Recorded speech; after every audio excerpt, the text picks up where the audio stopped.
भाई क्रिकेट में होता है क्या है, गेंद उठा के लाएगा, वो 3 डंडे खड़े हुए हैं, उसका दिल चाहेगा इन 3 डंडों के अंदर में गेंद जाए, और सामने जो डंडा लेके खड़ा हुआ है वो कहेगा नहीं गेंद को उठा के कहां फेंकूं, तो कभी फेंक देता है कभी नहीं फेंकता।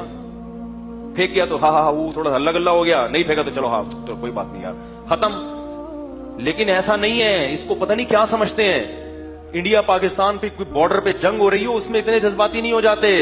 गेंद और बल्ले के साथ आपके ऐसे जज्बात, खुदा की कसम इसके बारे में क़यामत के दिन सवाल होगा। अलिहादा खुलिक़्तुम, इसके लिए अल्लाह ने तुम्हें पैदा किया था। अफा हसिबतुम अन्नमा खलक़नाकुम अबसा, अल्लाह क़यामत के दिन कहते हैं मैं पूछूंगा क्या तुमने ये गुमान कर रखा था हमने तुमको बेकार पैदा किया है।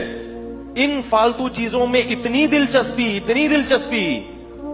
अफा हसिबतुम, भाई मसजूद मलाइका है, इंसान को दुनिया में लाने के लिए इंतजाम किया गया है, ये इत्तेफाक से पैदा नहीं हुआ। पूरी कायनात इंसान के लिए सजाई गई है, पूरी कायनात इंसान के लिए बनाई गई है। फिर जब पैदा किया फरिश्तों को एतराज हुआ कि क्यों, अल्लाह ने कहा आलमु मा ला तालमून, इसके बारे में वो कुछ जानता हूं जो तुम नहीं जानते। फिर फरिश्तों को हुक्म दिया इसको सजदा करो, बहुत अजीम मखलूक पैदा कर रहा हूं। फरिश्ते जब ये देखते होंगे कि क्रिकेट के छक्कों पे कैसा 2-2 फुट उछल रहे हैं ये पूरी कौम, और चौकों और छक्कों पे जनाब ऐसे इनके जज्बात, किसी को हार्ट अटैक हो रहा है, कोई बेहोश हो रहा है, कोई खुशी से पागल हो रहा है, किसी की आंखों से आंसू निकल रहे हैं, तो फरिश्ते कहते होंगे अल्लाह इसको सजदा कराए।